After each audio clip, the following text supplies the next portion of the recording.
What's good, y'all, man? We are back again with another video. Today, I just wanted to come talk about something that I talked about yesterday in my top 10 bold predictions video. So, let's just get straight into it. I don't want to make this video super long. A lot of y'all complained about the last video being 25 minutes, and I get that. It was kind of long. So, let's just get straight into this. So, in my last video, I said that next year, well, by the end of next year, the conversation between Luka and Jayson Tatum will be close. What I meant by that is, yes, Luka's top 10, like bona fide top 10, and it's an argument for Jayson Tatum to be top 10 for a lot of people. But as far as looking at them two as players, I think it's closer than a lot of people think. And I got a lot of flack for that. And then I also doubled down and I said he's already better than Joel Embiid. And I don't even think that's a crazy take. We have to give Jayson Tatum his respect, and I don't think he's getting that at all for what he has done in his first, I believe, 4 or 5 years in the league. Out of those 5 years, because I believe it was 5, he's been in the Eastern Conference Finals for 3 years. If we're looking at him as a player in his first year when he was 19 years old, he went up against Giannis. He beat Giannis. He went up against LeBron. He took him to 7. He was the second best player in that series.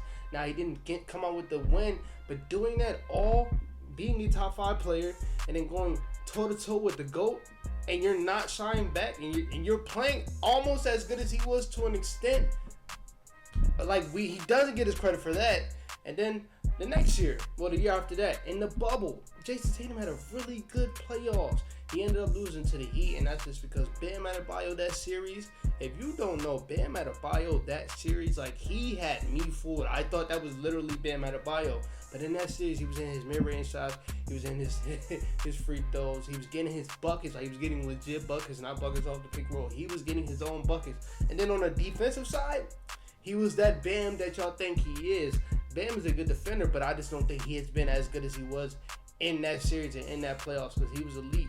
And then they also had Goran Dragic, who had a really good playoffs, and then we all know how Jimmy Butler was that playoffs.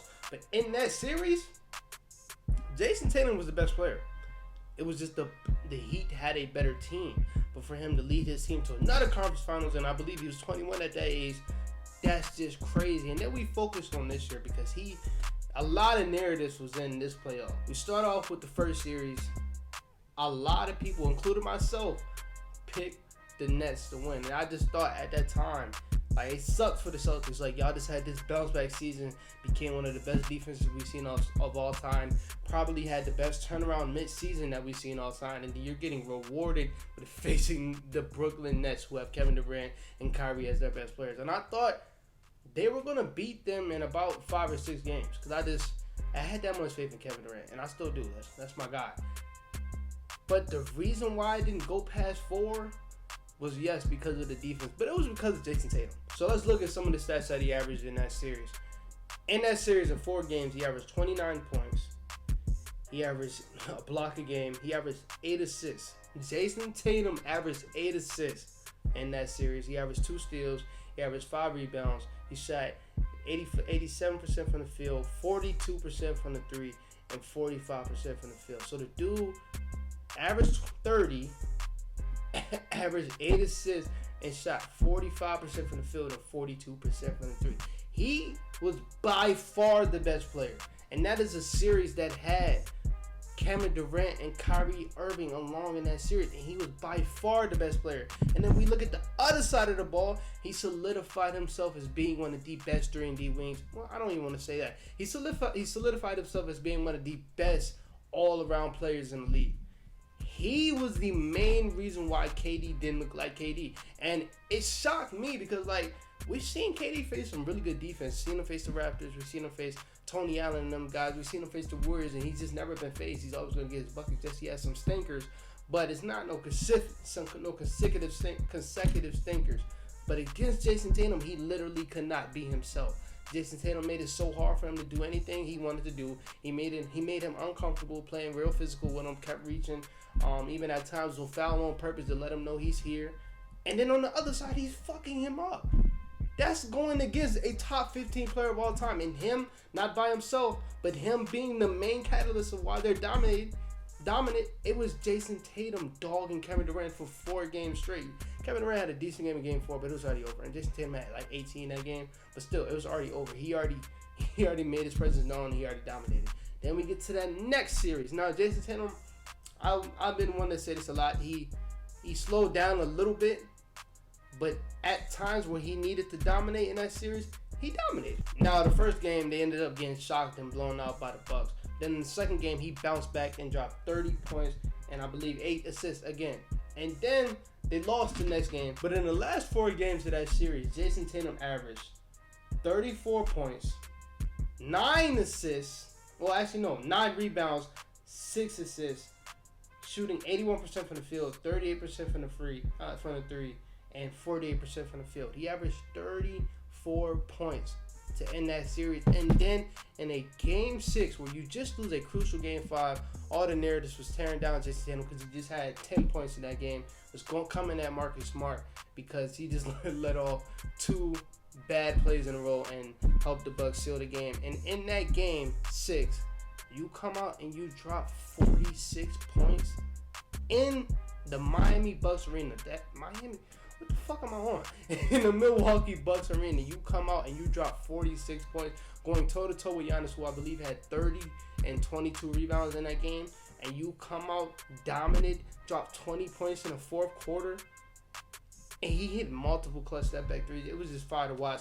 If you haven't watched that game, go back and watch it. I watched that highlights from that game a lot because at a time, whoever was on him, he just couldn't be guarded. He had a lot of times when Bobby Portis was on him, and he took advantage of that. Then he literally bodied Jrue Holiday. That's nothing easy to do. I've seen Jrue Holiday literally fuck up niggas way taller than him. I've seen him body Al Horford. That's an ox. I've seen him body Giannis in practice. That's an ox. He literally bodied Jrue Holiday, and that's something he didn't do to that point. He bodied Jrue Holiday, got a couple buckets. He was killing Wesley Matthews. Like, they literally had no matchup with Chris Middleton out. They ain't had no matchup. Jrue Holiday can do a lot, but he can't guard that man when he's hot. He bodied Wesley Matthews, and even when he got a switch on Giannis, he took Giannis and got a crucial and one when they started to make a comeback. He literally took control of that whole second half and helped them steal that game. And then in the final game, he dropped 28. Then we go to the next series. He had an on and off series this series. Started off with 29, but they ended up losing. In the second game, he dropped 27 and 5 assists, 5 rebounds, shooting 66% from the field, 66% from the three. Dominant. And then to close off the last 3 games, he dropped 22. He dropped damn near triple-double, 22, 9, and 11. And that's crazy. And then the game after that, dropped 30 and 7. Then the game after that, he dropped 26 and 10. Dominated the rest of the series. I know we like to highlight Jimmy and Jimmy hoop, but let's not act like Jayson Tatum was not right there hooping with him. Let's not do that. Jayson Tatum had a couple stinkers, and I killed him for that, mostly because I was pushing an agenda, because at that time I was pushing a Devin Booker, Jayson Tatum agenda, but it's not close. I can't lie, it's not close. Devin Booker nice, but Jayson Tatum's him. It's not close.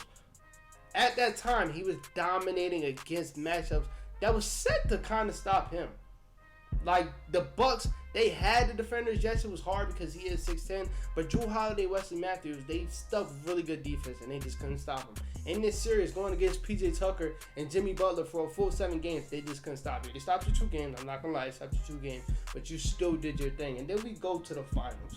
Now, this is where a lot of people like to kill him, and I was a lot of people. I ain't going to lie. I was one of those people that like to kill him.